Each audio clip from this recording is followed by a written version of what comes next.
시청자 여러분 안녕하십니까? 김동수입니다. 문재인 정부 들어서서 서울 아파트 값이 52%가 올랐습니다. 이명박 박근혜 정부 때 가격 상승률의 2.5배입니다. 가격 폭등 속도는 7.5배에 해당합니다. 진보 성향 시민단체인 경제정의실천시민연합이죠. 경실련입니다. 경실련이 지난 23일 기자회견을 했는데요. 기자회견을 하면서 내놓은 서울 아파트값 상승 실태 분석 발표 내용입니다. 그 내용을 토대로 해서 분석과 논평을 전해드리겠습니다. 지금부터의 내용은 경실련이 발표한 서울 아파트값 상승 실태 분석 발표의 내용입니다.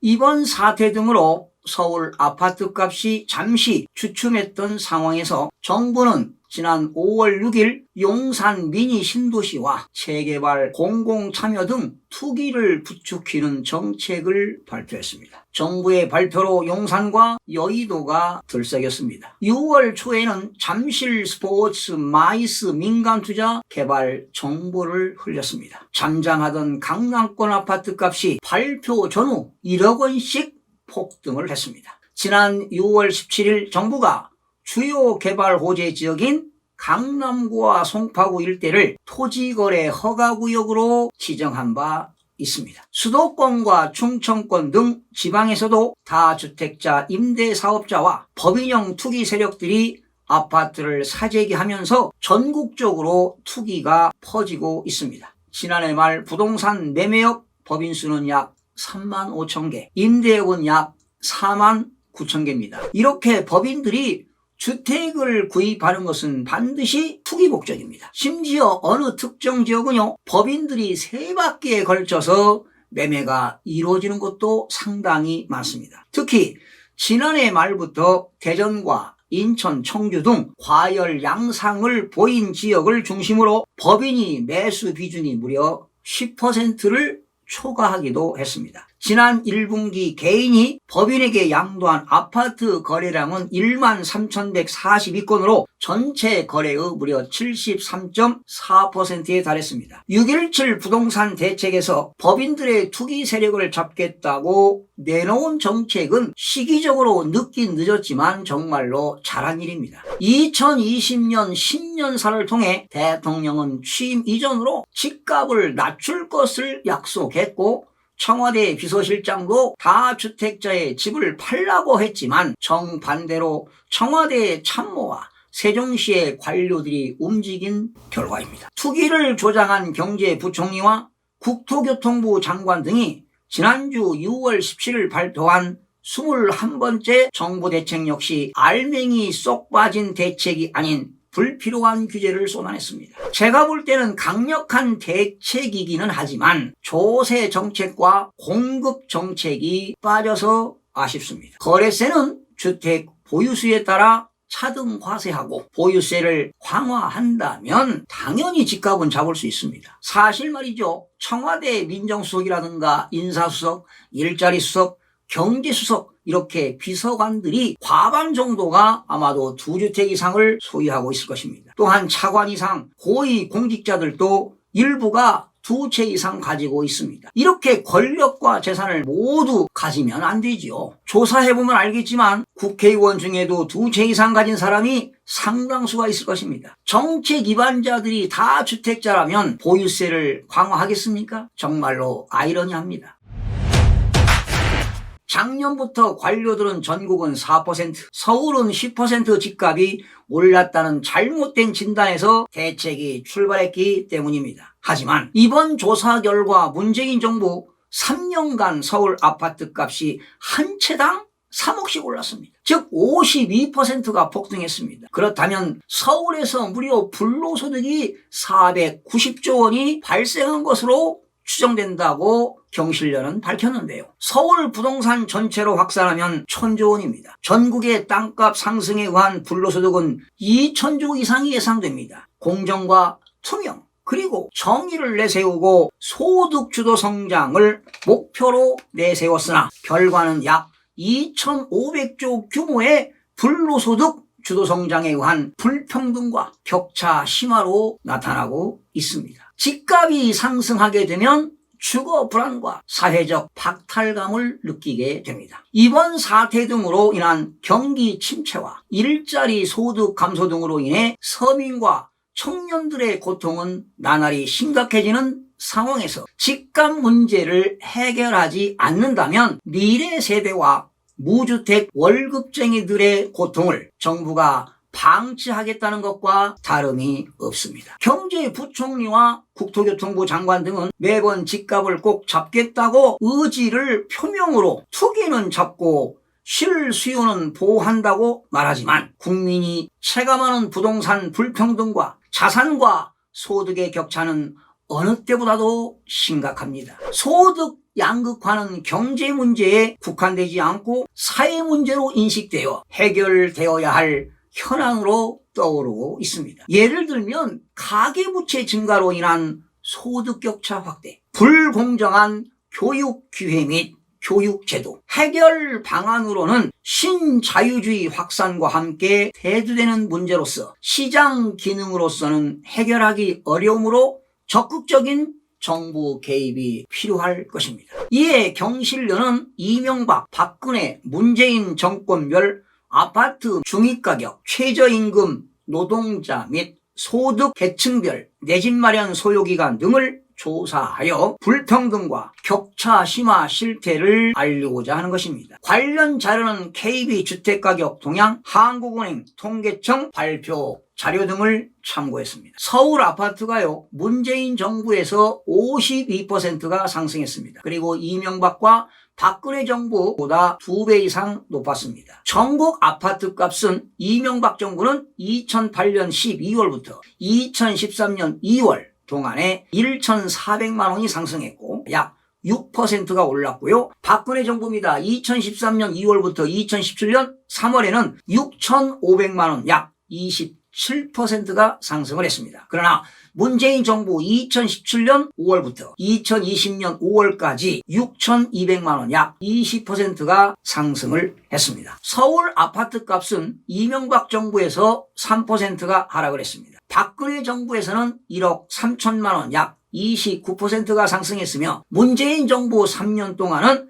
3억 1천만 원이 상승해서 약 52%가 상승을 했습니다. 이는 이명박 그리고 박근혜 정부 8년 동안 서울 아파트값 총 상승률 26%보다 상승률 2배 기간은 2.5배가 더 큰 것으로 나타났습니다. 상승액도 문재인 정부 3년간 3억 1천만 원은 박근혜 정부 4년 1억 3천만 원의 2.3배로 현 정부에서 급등한 것으로 분석이 되었습니다. 서울 아파트 값의 비정상적인 상승으로 발생하는 불로소득은 계층 간, 지역 간 불평등을 일으키는 주요 원인이 되었습니다. 서울 아파트 수 평균 약 160만 채 정권별 서울 아파트 평균 가격의 증감액을 대입하여 아파트값 상승으로 발생한 불로소득 규모를 추정했습니다. 그 결과 이명박 정부 동안은 약 35조 불로소득이 감소한 반면 박근혜 정부에서는 약 155조, 문재인 정부에서는 약 493조의 불로소득이 발생한 것으로 나타났습니다. 문재인 정부 역대급 최저임금 인상에도 서울 아파트를 사려면 무려 43년이 소요됩니다. 전임 정부 때보다 힘들어 최저임금 전액을 한 푼도 쓰지 않고 모은다고 가정하고 서울 아파트를 구매하는데 걸리는 기간을 정권별로 분석을 해봤습니다. 이명박 정부 동안 최저임금은 약 200만 원 인상이 되었습니다. 임기 초에는 최저임금으로 아파트를 구매하려면 약 51년이 걸렸는데 임기 말에는 13년이 줄어들어 38년이 되었습니다. 박근혜 정부 동안 최저임금은 약 290만 원이 인상되었으며 아파트 구매에 걸린 기간은 임기 초 38년에서 임기 말에는 1년이 줄어 37년이 되었습니다. 이전 정부에서 최저임금 인상액이 낮았음에도 불구하고 집값 상승률이 비교적 안정 상태여서 내 집 마련 기간은 줄어든 것입니다. 최저임금은 2017년까지 단신가구 생계비에도 미치지 못했으나 문재인 정부가 소득주도 성장을 표방하며 3년 동안 530만 원을 인상했습니다. 이는 역대 정부 중 가장 많은 인상액입니다. 하지만 서울 아파트 값이 3억 원이 넘게 오르는 바람에 최저임금으로 아파트를 장만하는데 걸리는 기간은 오히려 37년에서 43년으로 6년이 늘어났습니다. 이명박 박근혜 정부가 내 집 마련 기간이 임기 초에 비해 임기 말에는 감소한 것과 대조적입니다. 문재인 정부가 필수제인 집값 잡기에 실패하면서 최저임금 인상 효과도 미미해진 것입니다. 소득 1분위가 서울 중위가격 아파트를 사려면 5분위보다 62년이 더 걸려 양극화가 심화되고 있습니다. 중간 소득층에 해당하는 소득 3분위가 이명박 정부 임기 초 서울 아파트 구매에 걸린 시간은 16년이었는데 임기 말에는 3년이 감소했습니다. 박근혜 정부에서는 임기 초 13년 걸렸던 기간이 임기 말에는 2년이 늘었습니다. 문재인 정부에서는 임기 초 16년의 기간이 걸렸으나 2020년 현재 22년으로 6년이 늘어났습니다.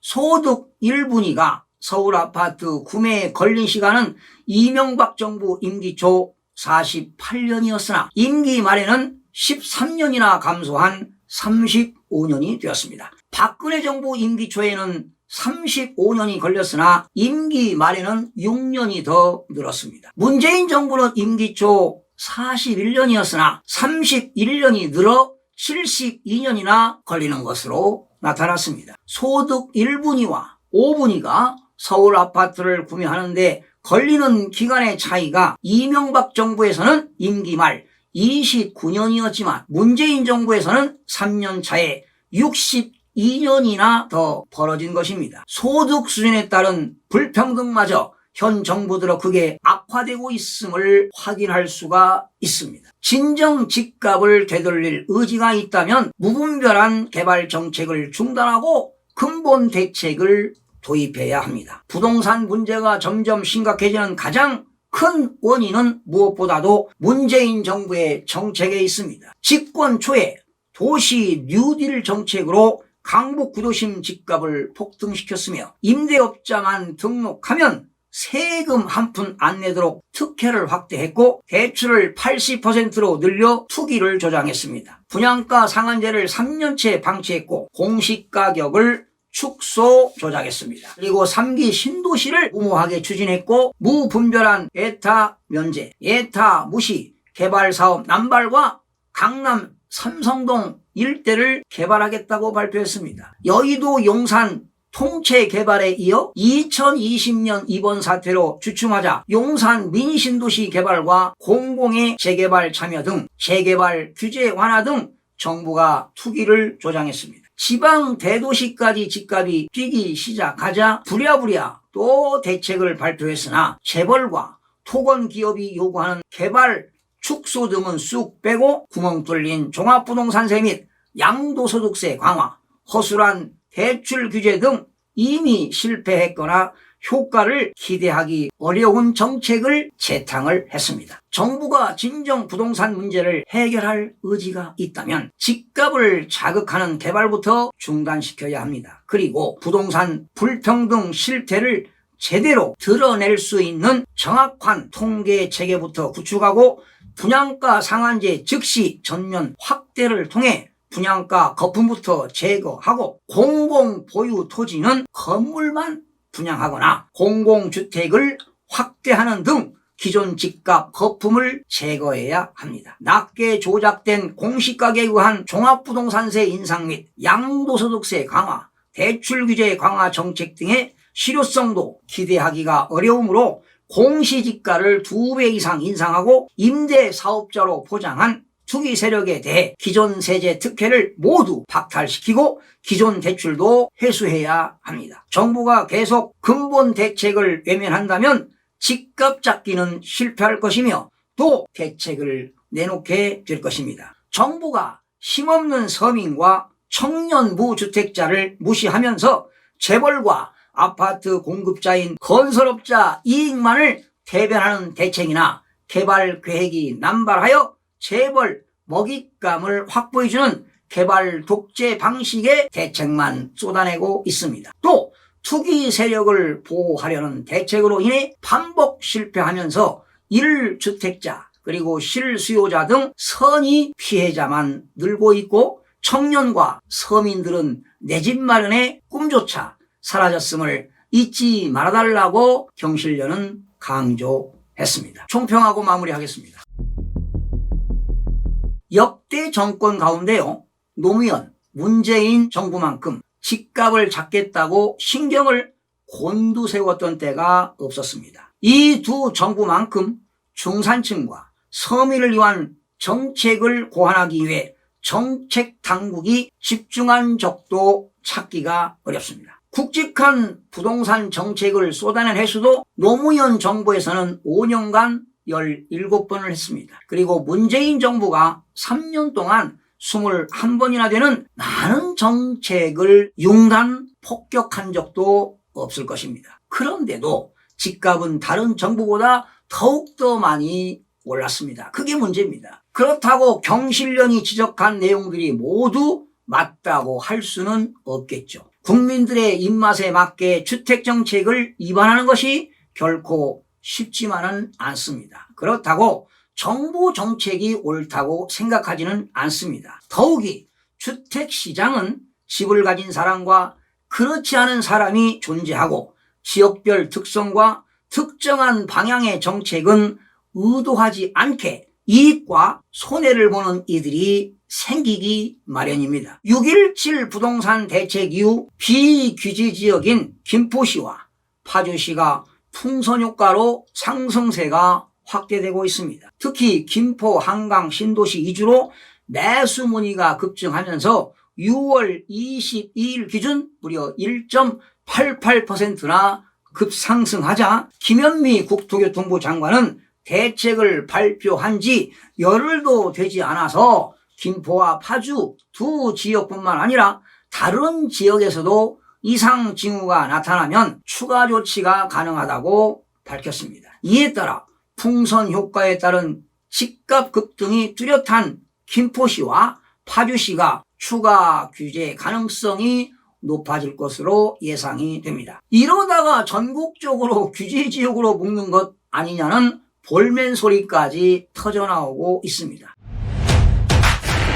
부동산 정책의 주된 목적은 뭡니까? 주택가격을 안정화시키고 서민들이 내 집 마련할 수 있는 것 아니겠습니까? 그렇다면 단기적인 처방만으로는 집값을 잡을 수가 없다고 봅니다.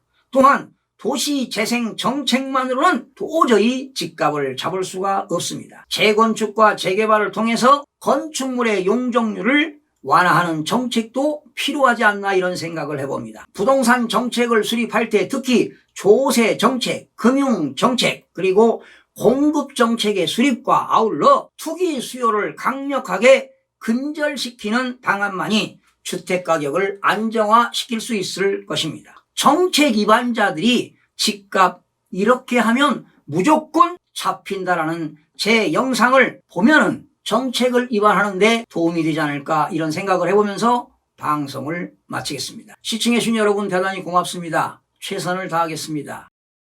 마음이 드셨다면 구독, 좋아요 꼭 부탁드리겠습니다. 고맙습니다.